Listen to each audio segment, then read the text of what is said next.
കേരളത്തിൽ വേനൽ മഴ ശക്തമാകുന്നു. കാലാവസ്ഥാ വകുപ്പിന്റെ ഏറ്റവും പുതിയ റിപ്പോർട്ട് പ്രകാരം ഇന്ന് 6 ജില്ലകളിൽ യെല്ലോ അലർട്ട് പ്രഖ്യാപിച്ചു.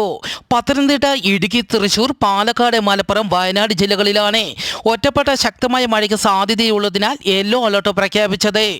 വരും മണിക്കൂറിൽ കേരളത്തിലെ എറണാകുളം, തൃശൂർ, പാലക്കാട്, മലപ്പുറം, കോഴിക്കോട്, വയനാട്, കണ്ണൂർ, കാസർഗോഡ് ജില്ലകളിലെ ഒറ്റപ്പെട്ട ഇടങ്ങളിൽ ഇടിമിന്നലോടുകൂടിയ മഴയ്ക്കും മണിക്കൂറിൽ 40 കിലോമീറ്റർ വരെ വേഗതയിൽ കാറ്റിന് സാധ്യതയുണ്ടെന്നും കാലാവസ്ഥാ വകുപ്പ് അറിയിച്ചു. കന്യാകുമാരി തീരത്തെ 1.3 മീറ്റർ വരെ ഉയർന്ന തിരമാലയ്ക്കും കള്ളക്കടൽ പ്രതിഭാസത്തിനും സാധ്യത.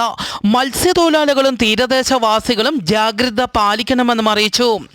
ഈ വരുന്ന വെള്ളിയാഴ്ച വലിയൊരു ആകാശ വിസ്മയത്തിന് ലോകം സാക്ഷ്യം വഹിക്കും. മാർച്ച് 14 ആകാശത്തെ ചന്ദ്രഗ്രഹണം നടക്കും. ഭൂമിയുടെ നിഴലിലൂടെ ചന്ദ്രൻ കടന്നു പോകുമ്പോൾ ചന്ദ്രൻ കടും ചുവപ്പായി മാറും. വടക്കേ അമേരിക്ക, തെക്കേ അമേരിക്ക, യൂറോപ്പ്, ആഫ്രിക്ക എന്നിവിടങ്ങളിൽ ഈ ആകാശ വിസ്മയം ദൃശ്യമാകും.